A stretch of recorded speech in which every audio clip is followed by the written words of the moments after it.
Because I'm a good negotiator. I have negotiated a number of situations in the past. I know how to manage crises. We have got so much going on. Welcome back to Moose and Loose. My name's David. Today, Mark Carney back from his vacation in Australia, and there is a firestorm of stuff going on. Carney coming out saying today that likely he's not going to get a deal. I wonder why. We've got over 121,000 uncounted ballots that have suddenly been found from the election. It's come out that Mark Carney's public safety minister has recused himself because of two letters that were sent regarding terror lord groups in our country. We got a bunch of stuff. Let's jump into this. Starting this one off, we got Pierre Poilievre saying Mark Carney's spending spree is driving inflation back up. Core rates rising 3.4%. Despite big talk of finding savings, year-over-year spending is 8% higher. Are we surprised by this considering Mark Carney is having an ice rink built at Rideau Hall for himself and his buddies to go play hockey on? We got this one from the HOC staffer account. Says, you're telling me a Canadian PM twice wrote letters in support of suspected terror lords moving to Canada, which CBSA recommended against. This is talking about Gary Andesandri. He can't get away from this. Before joining cabinet, public safety minister wrote immigration support letters for terror lord group members. This is once again talking about the Tamil Tigers, right here, Liberation Tigers of Sri Lanka. I have an entire video on this, but this is basically expanding on it. There was a couple boats of people that showed up, and Gary Andesandri, as a lawyer, went out there to help them. Now we've got two letters coming out once again supporting terror lords. This guy's in charge of public safety,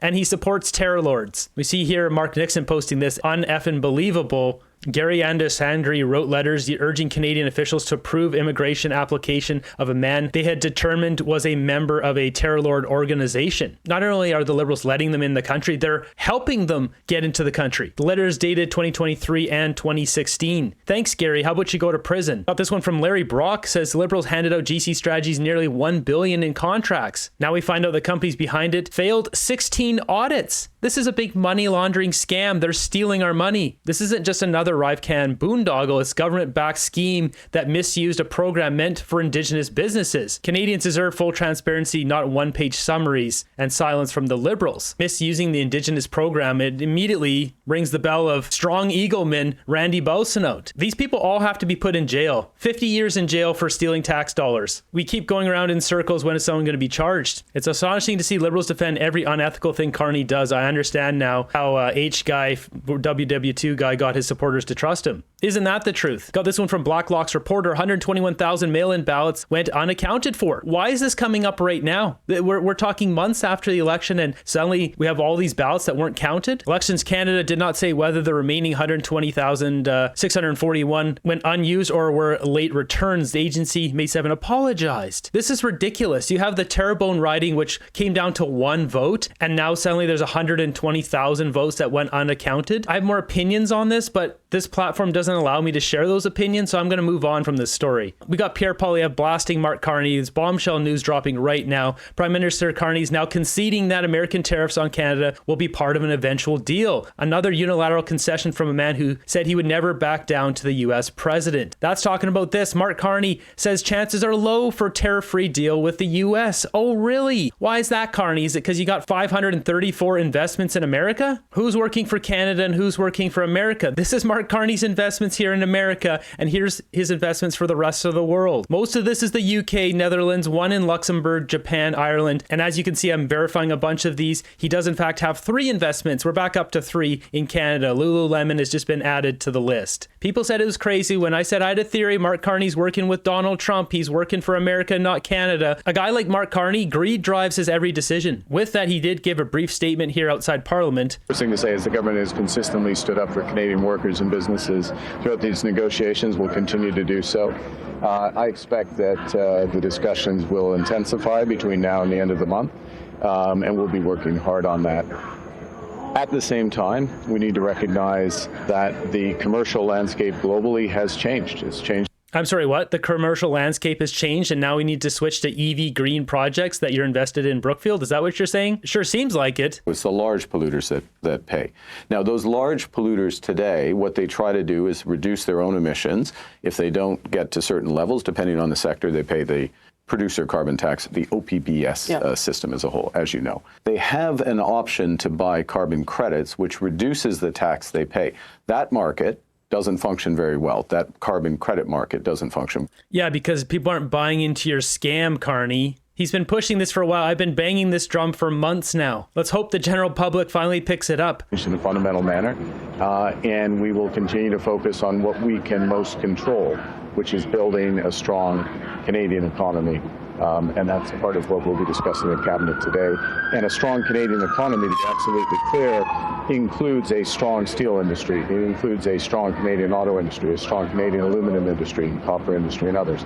And we'll be focused on what we can do to support that. First thing to say is that this is funny. He's getting completely heckled back here by someone. There's another clip I saw that was longer that he's noticeably shooken off by it. He had to look back to see who was heckling him. So Carney gets back from his vacation, and the first thing he's basically announcing is that he probably won't be able to make a deal with Trump. What an absolute loser that Liberals elected. Carney looks exhausted, lost, and confused. I mean, that's the problem. He came back of vacation, probably had his bunions rubbed in Australia, and then he's coming back into the firestorm. We got Brian Lilly posting this. Is there a new possible deal for Canada? Trump contradicts himself a couple times here, says there are deals to be made, the letters are the deals, but then says he's willing to talk.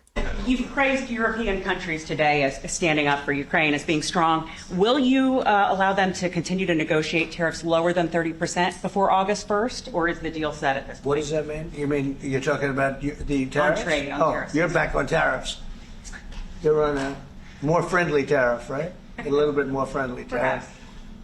No, we're going to be talking to people. We have, I watched the show this morning. They were talking about, well, when's he going to make the deal? The deals are already made. The letters are the deals. The deals are made. There are no deals to make. They would like to do a different kind of a deal, and we're always open to talk. We are open to talk, including to Europe. In fact, they're coming over. They'd like to talk. From my perspective, there's no confusion here. Donald Trump, for a lot of countries, just mailed out letters saying you got to pay 15% tariff. That's the deal. They're welcome to come back and try to negotiate a deal, but that is the deal he is placing to them. In the meantime, that is what's going to operate. And if they can get a better deal, they can try to negotiate it. That's what's going on here. Now, who hasn't done a deal is Mark Carney. He was too busy on vacation. I think that it would be helpful for Canadians to know exactly what you would do when it comes to tariffs. So why are you being so reticent to talk about that? Because I'm a good negotiator. I have negotiated a number of situations in the past. I know how to manage crises. Still think that he knows how to manage nothing. This guy manages crisis by going on vacation and leaving Canadians to struggle. This guy doesn't give a crap about Canadians. On CTV, we've got ex-Foreign Affairs Minister here blasting Carney and his approach. In this segment, he's asked about Trump and his very wild approach to negotiating, not being able to follow essentially what he's doing, what would actually satisfy him. Yeah, I think all of that is true. He is very impulsive, mercurial if he feels offended. We saw that certainly in the relationship between he and the previous Prime Minister Justin Trudeau, where there was some poking and prodding and some insults, perhaps perceived or real, that led to spontaneous outbursts and tariffs then as now. So we have to find a way to navigate this, and perhaps that happens quietly behind the scenes with officials. But certainly gone is the rhetoric of the election, and elbows up looks more like elbows down and something more resembling a chicken dance than some sort of really tough stance. Yeah, and it's interesting, too, because, as you know, there was some recent polling about that where, a lot of Canadians said, we need to be strong. We need to have our elbows up. We need to be, confident and assertive with the Americans. I mean, it's fine to say that, but you know better than a lot of people, having been involved in government, that, talk is cheap. At the end of the day, the Americans have a lot of the cards here, and sometimes that's difficult politically to explain to voters. But, ultimately, the economy is what it is, and the relationship is what it is, and geography is what it is. Well, that's right. And the history doesn't appear to matter as much as it used to. And to mix metaphors, they have the cards, and they're walking loudly with a big stick. Canada can do certain things internally that the Prime Minister has talked about, including diversifying trade, getting rid of interprovincial trade barriers. But I would suggest, and this is simply my opinion, one of the most important internal moves that has to be taken to jumpstart the Canadian economy is talk about the development of our natural resources. So his mic drops out there, but he's right. We should be exporting oil to other countries. We need to be exporting oil to Asia, lots of it. What comes down to it, Mark Carney lied. He lied to get into the Prime Minister's chair so then he could roll out this Brookfield nonsense to enrich him and all his cabinet ministers, all the ones involved at least. Now, going back to what he just said about the polling numbers and what Canadians think about how the approach should be, they have that here on CTV on this other segment. I want to pop up the new Angus Reid numbers for you and just get your take. It seems that the majority of Canadians want a tough approach to dealing with Trump and the tariffs when it comes to the negotiations. 37% say they want a softer approach. And interestingly, most of those people were conservatives. How do you see this playing out? What do you make of these numbers that we're seeing, Scott? So the assumption based on these numbers is that there's political risk in taking a deal that includes some sort of concessions on our part. But let's get real.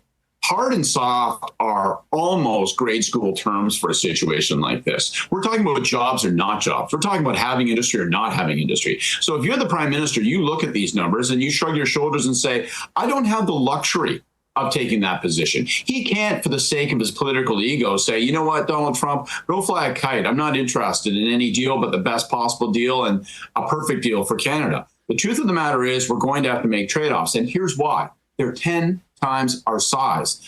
All of our experts virtually go to the United States. We are wildly dependent. And if the president of the United States should say, you know what, all those things that are protected under the U.S., Mexico, Canada free trade agreement, they're off the table. We're going to tariff those as well. If he says we're going to move to tariff non-tariff sectors, industry, jobs, it could be catastrophic. So it's easy to sit on the other end of a phone from a polling company and say, well, let's be tough. I'm not giving in an inch. But if you're actually in charge of these talks, you have to take a much more practical, pragmatic, and frankly, holistic look at what it's going to mean for people, what it's going to mean for industries, and what it's going to mean for people's livelihoods. There's a hell of a lot at stake. Scott. I'm surprised Scott Reed with that take. That's spot on, though. I don't know if he's just trying to save face for Carney. I've been saying this for a long time. Carney needed to go in there with the soft approach and offer a deal that Trump couldn't refuse, a deal so much better than all the other countries that are offering. And Trump would be like, wow, I got all these crappy deals from these other countries, and this one from Canada is pretty good. This is actually really good for America. That's all it has to show. It has to show it's good for America. Carney obviously wasn't doing that because he was on vacation, not fighting for Canada. When you have all these buffoons in the Liberal, NDP, and Bloc saying, elbows up, strong approach, this comes from a lack of knowledge of the situation.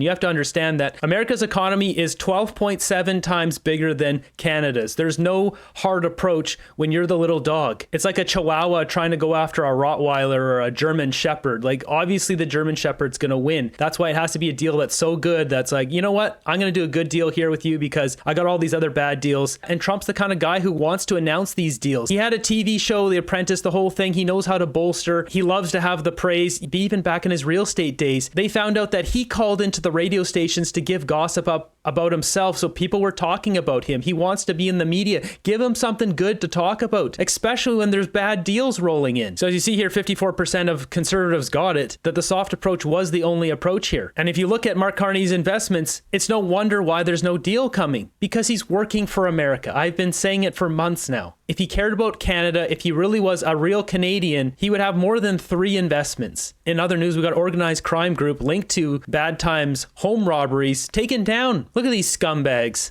Additionally charged are 3 male individuals from Toronto: Arbaz Amir, 22 years old, Noor Nelly Dang Akuk Noor, 20 years old, and a 16-year-old young person. Finally, there are 3 young persons from Brampton charged, aged 15, and 2 that are 16 years old.